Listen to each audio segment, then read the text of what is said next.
Last year I made a video about a really interesting case for the iPhone 7. It's called the Inkcase i7 from Oaxis, and I definitely enjoyed using it when I was on the iPhone 7. So when Oaxis reached out and asked if I wanted to check out their other case for the iPhone 7 and iPhone 8, the Inkcase i7 IV, I was definitely interested. Let me just mention before we get started though, in addition to sending this case out for free for me to take a look at, they're also compensating me for providing my time, my thoughts, my opinion on the product. But the thoughts and opinions I'll provide here are all my own and not influenced by that in the slightest. So let's get started. As I said before, the Inkcase IV is available for the iPhone 7, but it should also work with the iPhone 8. They have 4 different colors of it available, as you can see on the back of the box. There's white, black, black with rosewood, and white with maplewood. The one that I've got here is the black with rosewood. And the big difference between this case and the previous Inkcase i7, the previous had a much larger display on it. This one is a 2.13-inch e-ink display. It's 212 by 104 pixels, but that tiny little e-ink screen has 9H hardness, which means that it shouldn't get scratched up going into and out of your pocket. There's 3 physical buttons on it as opposed to the capacitive buttons the previous version had. And instead of 5 to 6 days of battery life like the previous Inkcase had,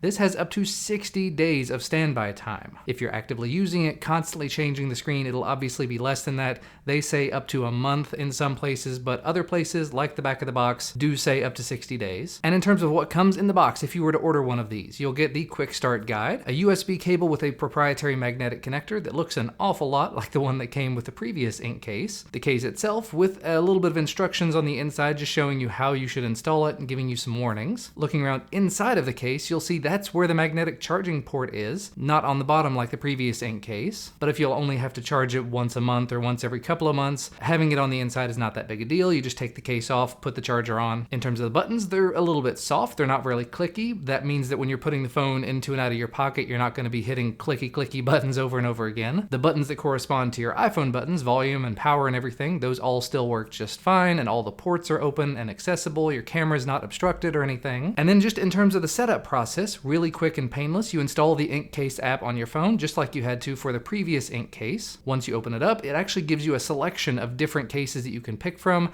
Pick the Inkcase IV from the menu. A short setup video will play if you want to see that. Before you go any further though, make sure you have charged the case because it's going to come and need to be charged immediately. But then inside the app, if you go to My Inkcase, one of the first options you'll see is Connect Inkcase. And as long as you've charged the case and then powered it on by holding that left multifunction button, inside of that screen it should say Inkcase IV. You tap on that, it's going to pop up and ask you to do the Bluetooth pairing. And if there's an update available for it, it should just go ahead and do that for you. Mine did have an update available, real quick and easy. Going back through the rest of the app, there are different tabs for different things you might want to do. You'll have to give it permissions for things like accessing your reminders, your calendar. You can turn on whether or not you want to see notifications and even filter those as to what ones you want to go to the case. And then once you're ready to actually use the case, like I said, the left button is the multifunction button. It's sort of the select button as well as power on and off. And when you click on it over and over again, you'll cycle through the clock, your reminders, your calendar, using the right 2 buttons for going up and down between pages of your calendar or your reminders or whatever you have, if you have enough items in those lists to actually page through. And finally, the wallpaper. And the wallpaper is something that, again, you can select within the app. It can be one of the provided ones. It can be a membership card. If you had, for example, a gym membership or a library card or a zoo membership that you wanted to put on there. And whatever you put in that list, you can customize by going back over to My Inkcase and clicking on Customize Display. Here you can see all the things that will show up. You can just click them on or off if you don't want certain things to show up. And you can even change the order in which they're shown. So if you just want the clock, the reminders, and calendars,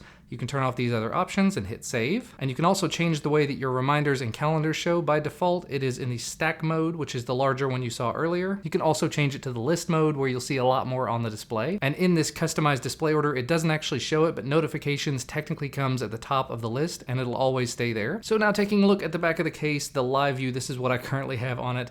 Here are my notifications. There was motion at the front door and it's giving me a notification about my next medication. If I hit the button, it should take me over to the clock. If I hit it again, it should take me over to my reminders. See, I've got to go pick up my little boy. I've got to go over to the storage unit and get our blender. Hit the button again. It should go to my calendar. It tells me about birthdays and vitamins and stuff I've got to take. Hit the button one more time. You could also see down here, hopefully, there was a little arrow. Let me see if I can get back to that. But that was the wallpaper.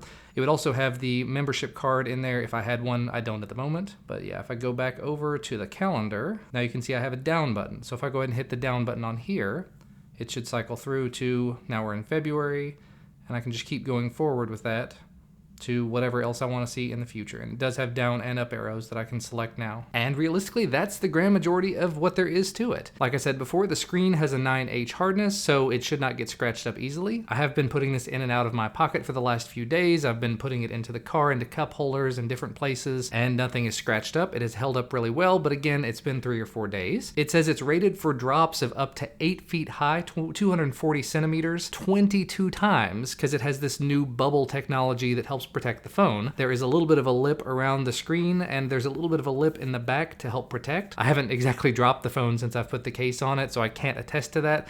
This is not a drop test channel, however. But one way or the other, if you'd like to pick one of these cases up for yourself, if you like the idea of having a small e-ink display to give you your notifications, your calendar, just on-a-glance information, if you like having that always on display that doesn't draw a whole lot of power so you don't constantly have to turn your phone on, I'll put links to where you can find it down in the video description. So thanks again to Oaxis for sending this case out for me to take a look at. Thanks to you guys for watching. Hit that thumbs up if you like the video. Subscribe to the channel to get notified for when new videos come out.